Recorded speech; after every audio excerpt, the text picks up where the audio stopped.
Bonjour, c'est Jean-Marc. Alors aujourd'hui, je vais te parler de préparation mentale pour battre le perdant qui est en toi. Alors, il s'agit d'une chronique du livre de Nicolas von Berg autour du mental chez les sportifs et le titre c'est Beat the Loser, donc grosso modo, battre le perdant.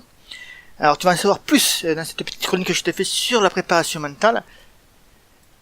Et nous savons que pour réaliser de bonnes performances sportives, il y a de nombreux facteurs qui rentrent en jeu. L'entraînement, la nutrition, la récupération et donc aussi le mental.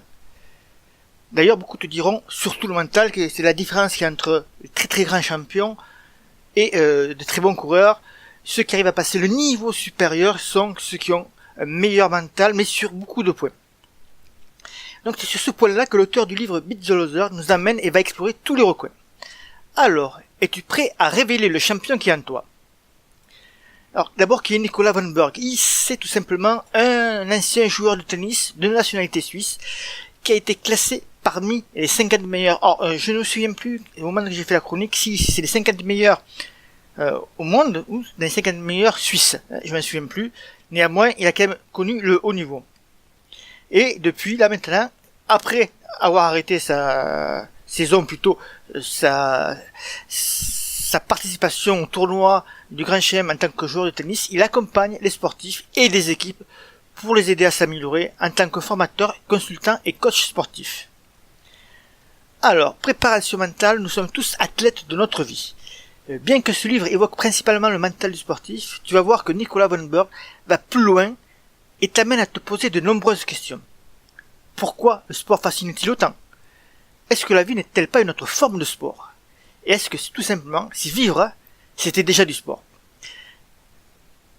Nicolas von Berg commence par un constat simple. Que tu sois sportif ou pas, nous sommes tous dans des schémas très proches. Et même si tu te dis que très très éloigné du sportif de très haut niveau qui s'entraîne 30 ou 40 heures par semaine, tu vas voir que dans l'approche, tu es pas si loin que lui. Par exemple, dans ta vie professionnelle, on va te parler de résultats. Tu seras évalué par rapport à tes performances. Par exemple, si tu es vendeur par rapport au nombre de ventes que tu vas faire, ou au nombre de contrats que tu vas signer. Tu es donc en concurrence aussi avec des entreprises du même secteur que toi, et tu es même en concurrence avec tes propres collègues de travail pour la promotion, pour avoir une promotion, le directeur ou de l'agence ou ton supérieur hiérarchique peut hésiter entre plusieurs collègues, donc tu es aussi en concurrence avec tes propres collègues. Et en fait, il y a 3 mots qui reviennent, que tu sois dans n'importe quel domaine: compétition, performance, résultat. Ce sont 3 mots que connaissent les sportifs pros, mais également toi, à travers ta vie sportive, mais aussi professionnelle. Finalement, tu as un comportement très proche. Dans la première partie du livre, l'auteur revient sur son expérience personnelle, ses victoires, ses défaites, ses doutes à travers sa carrière de joueur de tennis et d'entraîneur. Il évoque alors une première notion importante que l'on va retrouver tout au long du livre, les transparences. Alors les transparences, il s'agit de valeurs et de croyances qui se construisent dans notre esprit par nos parents, par l'éducation des personnes importantes à nos yeux, par exemple les entraîneurs, et nous agissons à travers un filtre sans même nous en rendre compte. Et en préparation mentale, on va surtout parler d'imperformance. L'auteur passe alors en revue les différents facteurs de la contre-performance ou de la non-performance.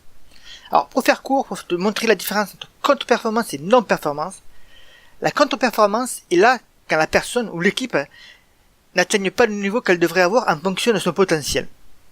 Par exemple, si on va parler en sport, en foot, par exemple l'équipe de France qui était championne du monde, tout le monde la voyait aller en demi-finale. La contre-performance, c'est qu'elle n'aurait pas été sortie des poules, par exemple, et qu'elle n'aurait pas vu les phases finales. L'imperformance est une part du potentiel que cette équipe ou cette personne ne perçoit pas. Alors là, on va reprendre pareil, on va parler d'une équipe qui n'aurait jamais dû aller, ou même je sais même pas si aller, mais par exemple, on va prendre une équipe africaine, ou alors une équipe comme une équipe qui normalement est classée entre la 30e, la 40e ou 50e place au niveau mondial en football, et qui, lors de cette Coupe du Monde, est déjà arrivé à se qualifier pour la Coupe du Monde, mais a aussi passé un palier et s'est retrouvé, par exemple, en 8e ou en quart de finale. Alors, pour connaître la réussite individuelle ou collective, deux facteurs déterminants sont avancés par Nicolas von Berg. La prise de conscience des blocages et le développement de nouvelles compétences. Alors, déjà tu vas le constater, pour devenir meilleur ou pour progresser, tu vas devoir affronter tes transparences, ce qu'on a parlé tout à l'heure, et donc tes propres démons. Et pour cela, tu vas te poser les bonnes questions, et bien sûr, tu dois y répondre. Alors c'est quoi un loser? Parce que j'aurais pu commencer par là, parce que c'est le titre du livre en fait, et donc la chronique du livre aurait dû passer par là, mais j'ai suivi plutôt la chronologie du livre. Et pour notre auteur, un loser, avec L majuscule s'il vous plaît, est simplement un individu inefficace, sans aucune connotation morale ou moralisante. Parce qu'à un moment de notre vie, nous sommes tous des losers. Ce loser est souvent inconscient, et il peut aussi emprunter les rêves des autres. Mais attention, si tu ne vas pas à la rencontre de ton loser, par exemple à travers une compétition, on reprend l'exemple du football, la Coupe du Monde, tu ne pourras pas rencontrer ton champion, tu ne pourras pas savoir quel est ton réel niveau. Si nous sommes tous des losers, à un moment donné, nous sommes également tous des champions un jour ou l'autre. Ce champion ose alors avancer vers la vie qu'il rêve. Cet état est abstrait, souvent également inconscient, au plus profond de nous-mêmes. Et, au cours du livre, la pyramide de Diels, elle est abordée parce qu'elle représente en fait différents niveaux physiologiques que le sportif va rencontrer. Il existe 6 niveaux. Environnement, comportement et action, capacité et stratégie, valeurs et croyances, identité et rôle, et pour finir, vision et mission. Alors, j'ai fait quelques recherches sur le web concernant cette pyramide de Diels, et elle s'applique aussi dans le domaine professionnel. Alors, quand je te disais que les sportifs pros et toi-même, on avait tous des schémas très proches, j'étais pas loin de la vérité. Mais je suis dans la vérité, je pense. Les niveaux 1, 2 et 3, donc qui sont environnement, comportement et action, et capacité et stratégie, sont en général bien pris en charge et bien gérés dans de nombreux secteurs d'activité. Mais pour être plus performant, aussi bien au niveau individuel que dans l'équipe ou dans l'entreprise, les 3 niveaux supérieurs influencent toujours les 3 niveaux du bas. Les 3 niveaux supérieurs sont donc valeurs et croyances, identité et rôle, vision et mission. Mais attention au syndrome du perroquet. Parce que beaucoup de sportifs font souvent la même chose. Courir toujours à la même allure par exemple, toujours sur le même parcours, ou répètent toujours le même type de séance, tout en espérant obtenir autre chose, c'est-à-dire un meilleur résultat. Je cite l'auteur du livre Beat the Loser. Faire plus de la même chose pour obtenir le même résultat, c'est, vous en conviendrez, s'assurer de bégayer, de se répéter comme un joli perroquet. Et ce qui est dommageable. On tente alors de trouver de fausses solutions pour résoudre des vrais problèmes. Par exemple, changer d'entraîneur. C'est devenu banal dans les sports collectifs. Quand l'équipe ne tourne pas rond, qu'elle est proche de la relégation, que les résultats sont pas là, le premier qui saute en général c'est l'entraîneur. Puis on peut aussi accuser l'arbitre. C'est un peu lamentable, mais l'arbitre peut être souvent la cause ou est ressenti comme la cause de l'échec. Ou alors on va incriminer le matériel. Par exemple, le trailer ou le coureur va dire que ses chaussures ne sont pas assez performantes, que son matériel n'était pas assez bon, etc., etc. Il faut faire surtout attention à nos croyances. Nous sommes prêts à mourir pour les croyances ou des valeurs que nous jugeons bonnes. Cela permet aussi d'élever son niveau et aussi les 3 premiers niveaux de la pyramide de Diels. Mais si nous avons les croyances qui peuvent nous aider à tout péter, il y a aussi des croyances limitantes sur nous-mêmes. Ces croyances limitantes peuvent alors s'exprimer à travers des transparences sur ses capacités.